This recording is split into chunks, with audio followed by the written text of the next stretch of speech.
Hello viewers, welcome to my YouTube channel. Get ready for heart-touching stories. Don't forget to subscribe and let's begin. The last time my daughter Vanessa spoke to me before the silence began, she told me I was suffocating her. That was the word she used, suffocating, as though my love were a pillow pressed against her face rather than arms stretched wide open. She was 26 years old, freshly moved in with her boyfriend Derek, and apparently the version of herself she wanted to become had no room for a mother like me. I replayed that conversation for weeks afterward. I sat in the kitchen of the house where I'd raised her, surrounded by the finger-painted artwork she'd made in second grade that I'd never had the heart to take down, and I asked myself what I had done. I made a list the way you do when the silence becomes unbearable and your mind needs something to chew on. Had I called too often? Maybe. Had I offered opinions when she hadn't asked for them? Probably. Had I shown up at her apartment unannounced that one Sunday with a pot of chicken soup because she'd mentioned a cold? Yes, guilty as charged but suffocating. The kind of suffocating that earns 18 months of near total silence. Her father, my ex-husband Roland, told me to give her space.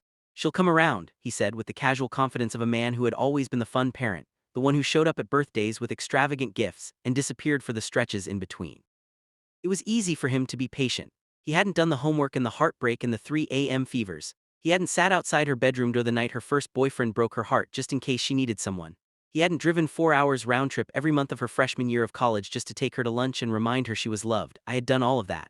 And I was the one she cut off. The first 3 months I kept calling. Not obsessively, I want to be honest here because this story requires honesty, but regularly, once a week. Then once every 2 weeks when it became clear the calls were going to voicemail. I texted, I sent cards, I mailed her a small succulent for her birthday in October because she'd once mentioned she liked plants that were hard to kill. I got no acknowledgement, not a thank you, not even a text that said received it. Nothing. By month 4 I stopped reaching out. Not because I stopped caring, a mother never stops caring, that is the beautiful, brutal truth of it, but because my therapist, a calm woman named Dr. Fiona who had the patient eyes of someone who had heard every variety of human pain, gently suggested that continuing to reach out when Vanessa wasn't responding might be doing more harm than good. She knows where you are, Fiona said. She knows you love her. Give her the chance to come back on her own terms. So I did. I turned my energy inward for the first time in perhaps my entire adult life. I signed up for a watercolor class on Tuesday evenings. I started walking 5 miles every morning before work. I reread novels I'd loved in my 20s. I got very good at making pasta from scratch. I cried sometimes when a song came on the radio that reminded me of her, or when I passed a little girl in a grocery store with dark pigtails like Vanessa had worn at age 7, but I got through it. You get through things. Roland continued to see Vanessa occasionally, dinners here and there, and I asked him once quietly if she ever mentioned me. He shifted in that way he had, the way that always meant he knew more than he was saying. She's just figuring things out, Miriam, he said. I didn't push. I had learned in the years since our divorce that pushing Roland yielded nothing useful. The call came on a Thursday afternoon in March, 16 months after the silence began. I was in the middle of repotting a fern when my phone rang, and when I saw her name on the screen, my hands went still. Vanessa, just her name, but it hit me like a wave I'd been watching approach from a long distance, finally crashing. I let it ring twice, took a breath, and answered. Mom. Her voice was careful, the way you speak to someone when you've prepared a script. Hi, sweetheart, I said, because what else do you say? The pleasantries were brief and slightly awkward, the way they are when two people are navigating the wreckage of something tender. She asked how I was. I said fine, good, keeping busy. I asked how she was. She said good, really good actually, and then she said, I have some news. Derek proposed, we're engaged. I felt joy, real genuine joy, bloom in my chest before the next feeling arrived, which was something more complicated, more layered. I congratulated her. I told her that was wonderful and I meant it. I asked about the proposal and she described it briefly, a restaurant, a ring, a weekend trip. It sounded lovely. Then she said, we're planning the wedding for next September, about 18 months out. That's wonderful, I said again. And then after a brief pause she said, we've been looking at venues and there's this place we both love, Whitmore Estate, you might know it. It's about 40 minutes from you actually, and well, the cost is a bit more than we'd budgeted for. I said nothing. I waited. Derek's parents are contributing 40,000, she said, but we're still about 30,000 short of what we need to make it work the way we're envisioning. And we were hoping that you might be able to help. There it was. $30,000, 16 months of silence. And now Whitmore Estate. I want to be precise about what happened inside me in that moment because I think it matters. There was anger, yes. There was a hot flash of something that felt almost like vertigo, the sudden understanding that the phone call I had waited for, the reopening of a door I thought might be permanently closed, was about a venue deposit. There was grief too, a fresh wave of it, because I had spent 16 months hopping that when she called it would be because she missed me, because she was ready. But underneath all of it, more stubborn and persistent than any of the rest, there was love. Still always love. That is the particular torment of being a mother. I told her I needed to think about it. She seemed surprised. I could hear it in the small pause before she said, oh, of course, take your time. We talked for another 10 minutes, surface things, nothing real, and then said goodbye. I put my phone down on the kitchen counter next to the fern I'd been repotting, and I sat down on the floor right there on the tile and I stayed there for a long time. I called Dr. Fiona the next morning. I told her everything, the call, the engagement, the $30,000, the Whitmore estate. I told her about the anger and the love and the terrible coexistence of the two. Fiona listened in that complete way she had, and when I was finished, she asked me a single question. What do you want, Miriam? Not what you think you should do.